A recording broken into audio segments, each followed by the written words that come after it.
Hello and welcome to Simplify TV, the web series and podcast for agencies, marketers, media buyers, and business owners. I'm David McBee.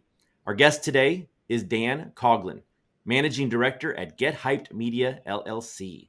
With 2 decades of experience steering businesses across diverse industry, Dan's marketing approach at Get Hyped blends creativity with analytics, ensuring every campaign is both imaginative and data-driven.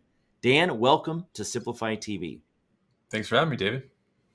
I'm so glad you're here. I did a little research on you and discovered that you have some expertise in the field of influencer marketing. And believe it or not, that's not a topic we've discussed here on Simplify TV in our 100 plus episodes, but I think it could be very interesting to the media buyers and agencies that watch our show. So if you can, in just a few minutes, can you share with us like the basics of leveraging an influencer marketing strategy for a brand? Influencer marketing gets thrown around quite a bit these days among businesses and in marketing channels, and it kind of in conversations can mean a lot of different things, right? When brands approach us for an influencer marketing strategy, right? I never really know what's on their mind. So there's a lot of expectation setting that happens as an influencer marketing agency when brands approach us.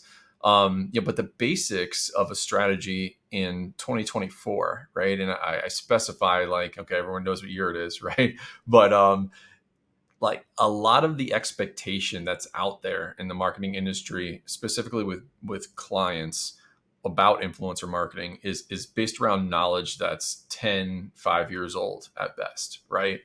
And what I mean by that is from an ROI perspective, right? The expectation is out there to the majority of brands, right? The marketing teams at brands that I pay influencer X and I'm going to get Y ROI out of this deal with the influencer, whether that deal involves however many posts over however much, version of time.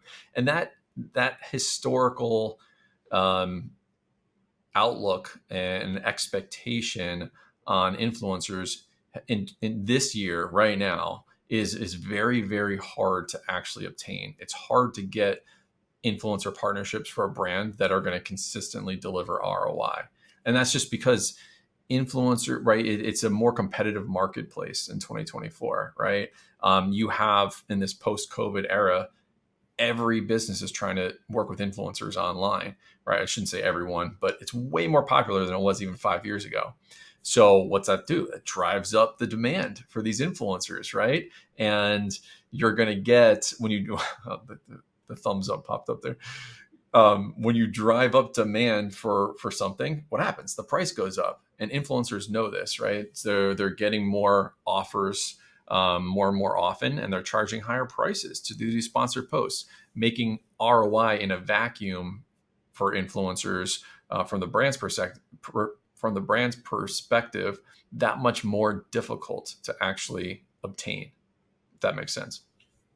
So it sounds like they're in the sweet spot right now where everybody wants an influencer. They can demand more money or more product or whatever it is, and they aren't really being held to any kind of ROI standard. Is that what you're saying?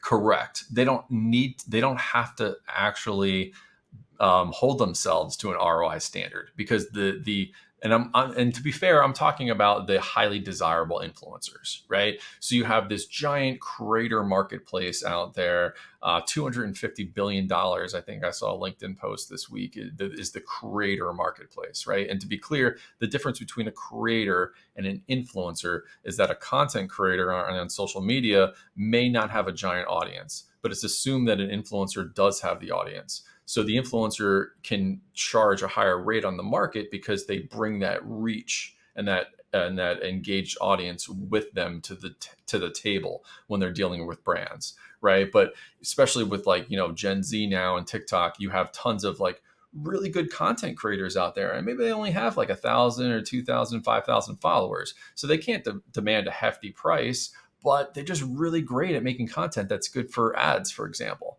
Right. So they make a business out of that. And that's the kind of folks that we use actually the most these days. Right. Because as an agency, we're now using this influencer performance model. We call it influencer performance marketing.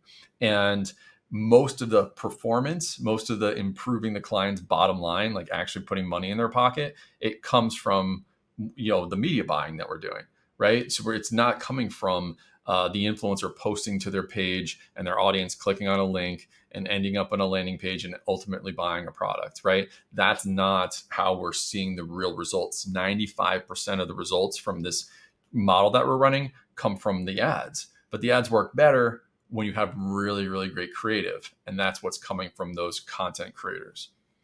So let me get this straight. The content creators create something that looks very organic, but you turn it into a paid ad. And the paid ad, I assume, has some targeting behind it and, some of the things that go along with paid ads, including the ability to measure attribution. And that's the key. Yeah, exactly. That's a part of it, right? That's the baseline of it.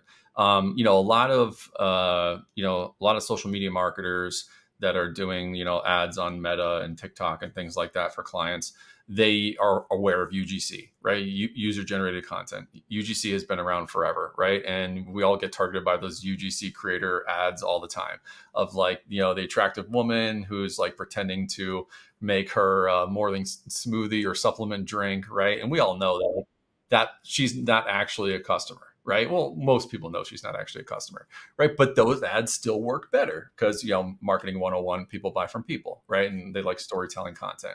Makes sense. But we're actually taking it to like the next level. And the way we're doing that is through what's called influencer whitelisting. Are you familiar with that?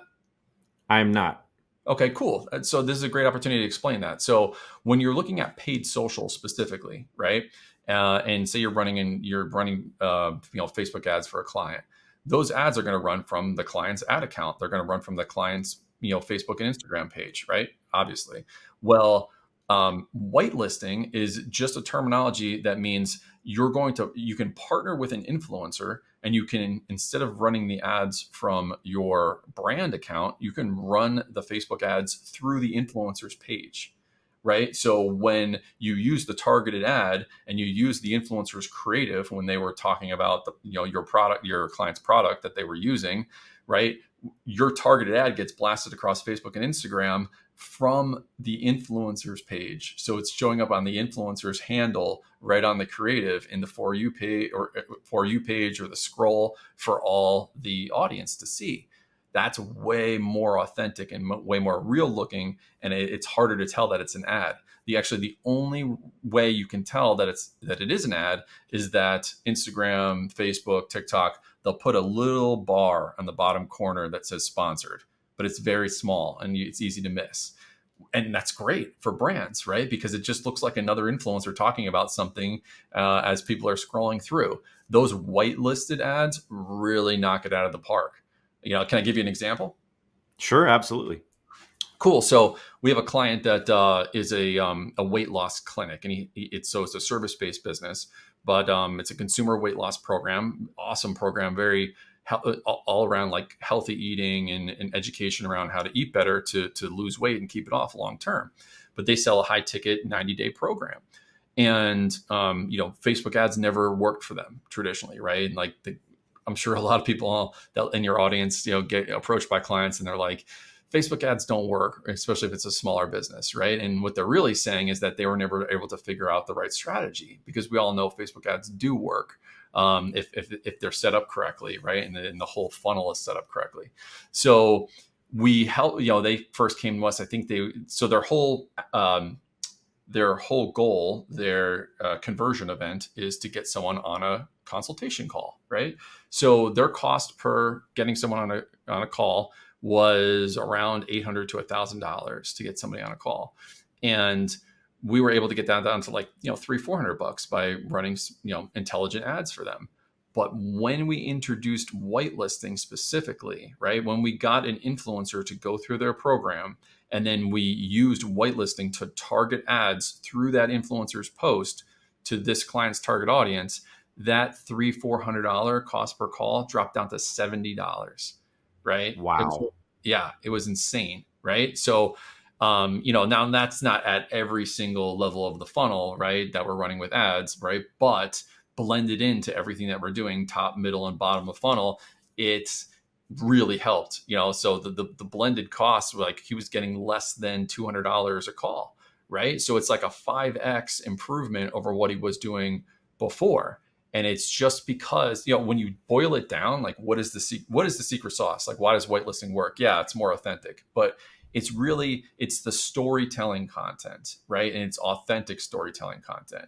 So these small micro or nano or UGC creator type influencers that took the brand's program, right, went through the weight loss program, could intelligently tell the story about their personal experience, right? So you're getting that influence, and it's real because they actually went through the program. They actually lost 20, 30 pounds, right? They went through. So when they're talking about it, it doesn't come off as an ad at all. It comes off as someone telling an authentic story.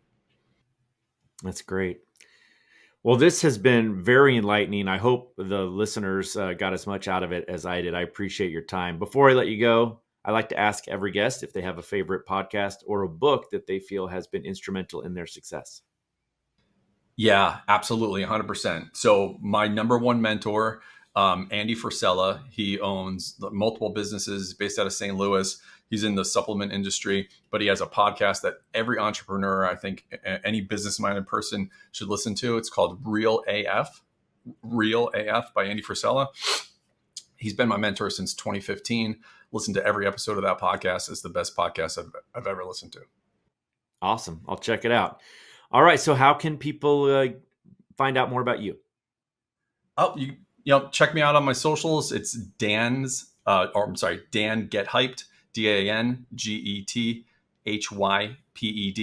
Whether it's on Instagram, TikTok. I'm actually launching a YouTube channel now as well.